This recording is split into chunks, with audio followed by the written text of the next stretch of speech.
The security clearance verification email arrived at 2:47 a.m. while I was running night ops at MacDill Air Force Base. Colonel Anders Thatch, age 38, United States Air Force. That's what my ID says. That's who I've been for 16 years of active duty. Currently stationed at MacDill Air Force Base in Tampa, Florida, managing classified intelligence operations for Central Command. The email subject line read, "Employment verification complete. Reference check approved." I stared at my phone screen in the Tactical Operations Center. The sender was listed as Human Resources Department, Lockheed Martin Corporation. I'd never applied to Lockheed Martin. The email contained my full name, social security number, and current security clearance level. Someone had used my credentials as a job reference for a position I knew nothing about. The application showed a start date of next month. Salary: $127,000 annually. I forwarded the email to my personal account and deleted it from the military server. Protocol demanded I report suspicious communications immediately. But something felt wrong about this whole situation. Too clean. Too convenient. My phone buzzed again. Another email. Same sender. "Thank you for confirming employment history for Marcus Thatch. Your reference was instrumental in his hiring decision." Marcus Thatch. My half-brother. I hadn't spoken to Marcus in 3 years. Last I heard, he was working construction in Phoenix and struggling to pay child support. Now someone was using my military credentials to land him a 6-figure defense contractor job. The timestamp showed the reference check had been completed yesterday at 3:15 p.m., while I was briefing intelligence officers on Syrian airspace protocols. While my phone was locked in a security drawer per standard operating procedure, I pulled up my credit monitoring app. No alerts, no new accounts, no suspicious activity. But that didn't mean anything. Identity theft in the military community had evolved beyond simple credit card fraud. Security clearances were worth more than gold on the black market. I screenshot both emails and saved them to an encrypted folder. Then I opened my banking app to check recent transactions. Everything looked normal. Payroll deposits, automatic bill payments, nothing unusual. But Marcus getting hired at a major defense contractor using my credentials? That was impossible without inside help. Someone had accessed my personnel file. Someone knew my security clearance level, my employment history, and my contact information. Someone who could forge official military documentation convincing enough to fool corporate HR departments. The question wasn't whether Marcus was involved. The question was how deep this went, and who else was helping him. My shift ended at 06:00 hours. I had 12 hours to figure out what my half-brother had done with my identity before I had to report this to my commanding officer. The investigation would have to wait until I got off base. But one thing was certain. Marcus had crossed a line that could destroy both our lives. I grew up knowing Marcus was different. Same father, different mothers. He was 3 years older and always looking for shortcuts. While I studied for the Air Force Academy, he dropped out of community college to chase get-rich-quick schemes. Our father died when I was 19. Left us each a small inheritance. I used mine for textbooks and uniforms. Marcus blew his on a failed cryptocurrency venture and a motorcycle he crashed 6 months later. We stayed in touch sporadically after I commissioned. Holiday texts, birthday calls. He'd ask about my job occasionally, always fishing for details about military life. I thought it was genuine interest in his little brother's career. 3 years ago, that changed. Marcus called me drunk at 2 a.m., ranting about child support payments and how the system was rigged against guys like him. He said I had it easy with my government paycheck and fancy security clearance. The conversation ended with him hanging up after I refused to loan him $5,000. That was our last real conversation. Now, sitting in my quarters at MacDill, I realized those casual questions about my work hadn't been brotherly curiosity. Marcus had been gathering intelligence, learning about security protocols, clearance levels, and military employment verification procedures. I opened my laptop and accessed the base's secure network. My personnel file showed normal activity. No unauthorized access logs, no unusual download requests. But that didn't mean much. If someone had legitimate access to military databases, they could view files without triggering security alerts. I needed to understand how this reference scam worked. I pulled up the original email and examined the headers. The message had been sent from a Gmail account registered to a.thatch.verification@gmail.com. Professional enough to fool HR departments, but clearly fake. The company that hired Marcus was Meridian Defense Solutions. I'd never heard of them, but a quick search showed they were a legitimate contractor specializing in logistics support for overseas operations. The kind of company that would absolutely require security clearance verification for new hires. I called their main number. After navigating through an automated system, I reached their HR department. This is Colonel Anders Thatch, United States Air Force. I need to speak with someone about a recent hiring verification. The HR representative, Janet, sounded nervous immediately. Is there a problem with one of our new employees, Colonel? I received emails indicating I provided employment references for Marcus Thatch. I need to verify what information was submitted under my name. Silence. Then typing sounds. Sir, our records show you confirmed Mr. Thatch's employment history and security clearance status on Tuesday afternoon. The reference was provided via email and phone verification. What phone number did your office call for verification? More typing. We called 813-555-0147. The person who answered confirmed they were Colonel Anders Thatch and provided detailed information about Mr. Thatch's character and work ethic. That wasn't my number. I wrote it down. What specific information was provided during this call? The reference confirmed that Marcus Thatch had worked on classified logistics projects, held a secret clearance, and was recommended for positions requiring security clearance. The reference also mentioned Mr. Thatch's reliability and attention to detail. Every word was a lie. Marcus had never held security clearance. He'd never worked on classified projects. He'd never even been inside a military installation. Janet, I need you to understand something. I never provided that reference. Someone impersonated a military officer to defraud your company. The line went quiet. Then, Sir, are you saying we've been the victims of identity theft? That's exactly what I'm saying. I need copies of all documentation related to this hiring decision sent to my official military email address. I gave her my .mil address and ended the call. Within 20 minutes, my inbox contained a complete file on Marcus's hiring process. The forged reference letter was masterful. It included my correct rank, unit designation, and history. Details that weren't public knowledge. Someone with access to military personnel databases had helped Marcus create this fraud. I called the phone number Meridian's HR department had used for verification. It went straight to voicemail. The greeting was professional. You've reached Colonel Anders Thatch. Leave a message and I'll return your call. It was my voice. A recording from some previous conversation, edited and spliced together to create a fake voicemail greeting. Marcus had been planning this for months. Maybe years. I needed help. Someone I could trust who understood both military protocols and civilian fraud investigation. I scrolled through my contacts and found Staff Sergeant Riley Chen. We'd served together in Afghanistan. She'd transferred to the Defense Criminal Investigative Service after our ended. Riley answered on the second ring. Anders? What's wrong? You sound like someone died. I need your expertise on identity theft. Someone's been using my credentials to commit fraud. Military or civilian? Both. My half-brother got hired at a defense contractor using forged references that included classified information about my security clearance. Riley whistled low. That's federal territory. How much money are we talking about? I pulled up Meridian's job posting for Marcus's position. Starting salary is $95,000 annually. Plus benefits and security clearance bonuses. Jesus, Anders. Your brother just committed wire fraud, identity theft, and possibly espionage. If he's accessing classified information with a fake clearance, this becomes a national security issue. I know. That's why I called you. Send me everything you have. Email chains, phone numbers, company documentation. I'll run this through DCIS databases and see what other cases match this pattern. I forwarded the entire file to Riley's secure email address. While I waited for her analysis, I decided to dig deeper into Marcus's recent activities. I found his Facebook profile. He'd been posting regularly about his new job at Meridian Defense Solutions. Photos of him in business attire, standing outside their corporate headquarters in Tampa.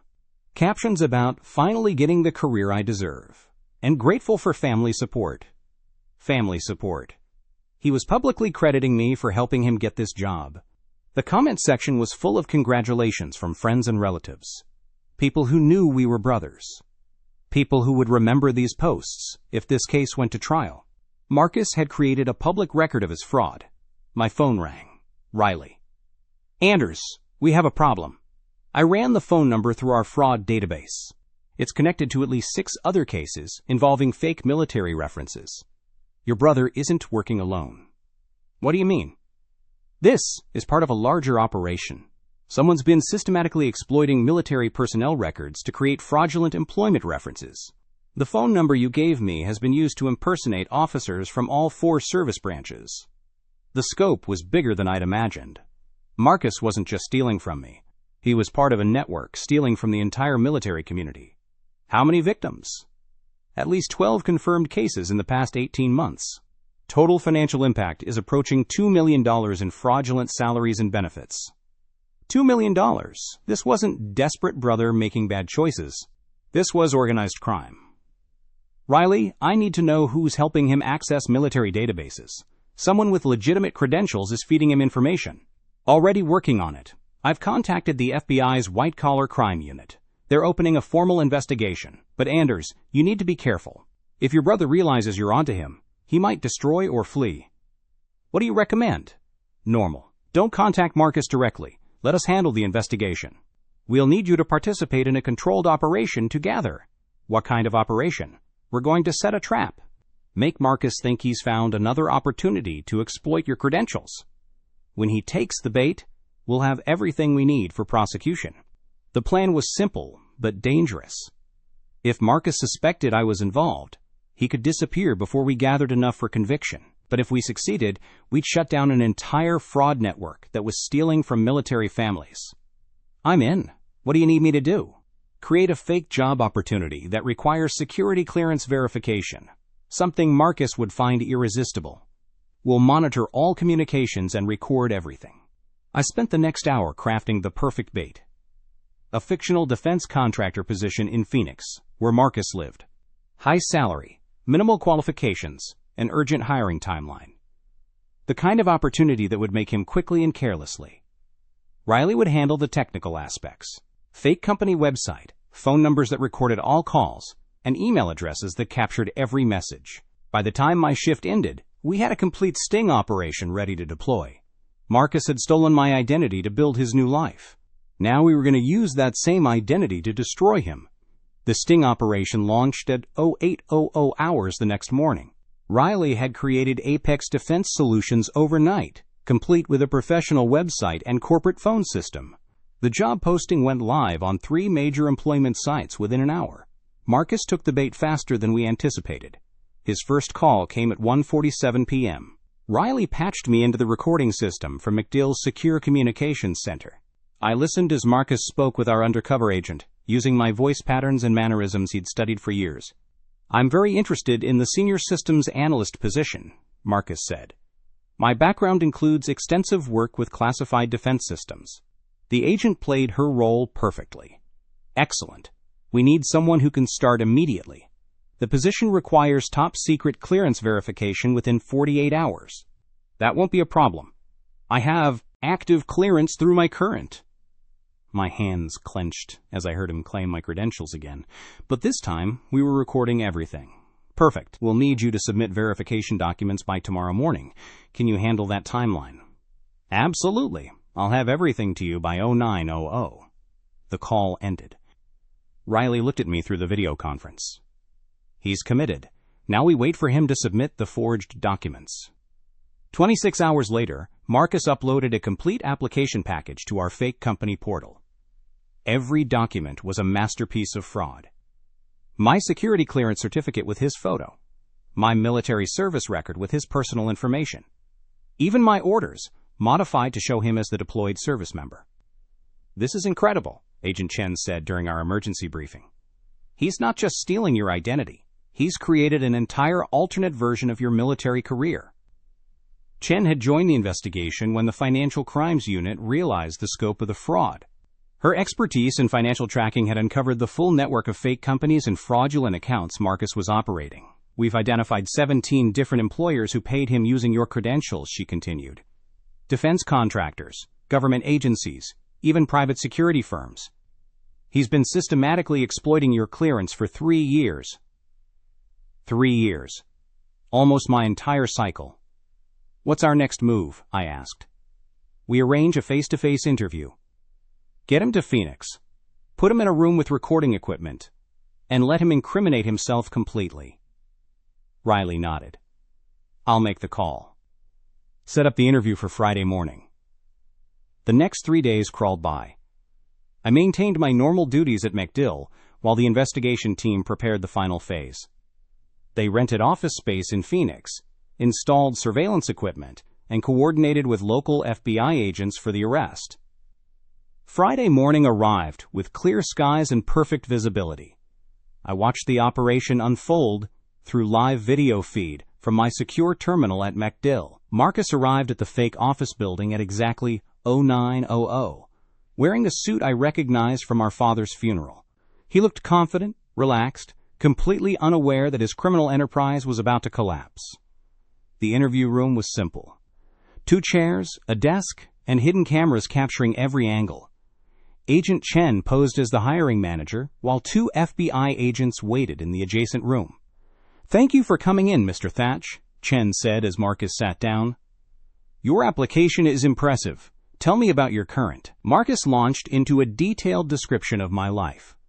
My daily routines, my responsibilities, even personal details about my relationships with other service members. He'd studied me so thoroughly that he could impersonate me perfectly. And your security clearance? Chen asked. When was it last updated? 6 months ago. Full background investigation, polygraph, the complete process. Excellent. We'll need to verify that directly with the Department of Defense. Can you provide your clearance number? Marcus recited my clearance number from memory. Every digit correct. Perfect. Now I have to ask about something unusual we discovered during our preliminary background check. Marcus's expression shifted slightly. What kind of unusual? We found records indicating you've been employed by multiple defense contractors simultaneously. Can you explain that? The room went silent. Marcus's confident demeanor cracked for the first time. I think there might be some confusion, he said carefully. No confusion. We have payroll records from Blackwater Solutions, Titan Defense, and Morrison Security Group, all showing you as an active employee during the same time periods. Marcus stood up abruptly. I think I should leave. Actually, you shouldn't. The door opened and 2 FBI agents entered. Agent Chen showed her badge. Marcus Thatch, you're under arrest for identity theft, wire fraud, and conspiracy to defraud the United States government. Marcus's face went white as they read him his rights. The confident imposter who'd stolen my life for 3 years suddenly looked like the scared little brother I remembered from childhood. The arrest was clean and complete. No resistance, no escape attempt, just the quiet collapse of a criminal who'd finally been caught. Within hours, the FBI had executed search warrants on Marcus's apartment and storage units. They recovered boxes of forged documents, multiple fake IDs, and detailed files on other military personnel he'd been targeting. The financial investigation revealed the full scope of his crimes. $2.3 million in fraudulent earnings, fake tax returns claiming military benefits, even fraudulent VA disability claims using stolen medical records. But the most disturbing discovery came from his computer files. Marcus hadn't been working alone. He was part of a larger network that specialized in exploiting military families during deployments. They had files on dozens of active duty personnel, waiting for the right opportunities to strike. Agent Chen called me with the final numbers 3 days after the arrest. Your brother has agreed to cooperate fully with our investigation. He's providing information about the entire network in exchange for a reduced sentence. What kind of sentence are we talking about? 15 to 20 years federal prison, full restitution of stolen funds, and permanent prohibition from any employment requiring security clearance. 15 years. It seemed appropriate for someone who'd stolen 3 years of my life and nearly destroyed my military career. There's something else, Chen continued. We've identified 43 other victims in this network. Military families who lost everything while their loved ones were deployed overseas. Your case is going to help us prosecute the entire organization. That knowledge made the betrayal easier to accept. Marcus's crimes weren't just personal anymore. They were part of a larger pattern of exploitation that targeted the families who sacrificed the most for national security. The legal proceedings moved quickly after Marcus's cooperation began.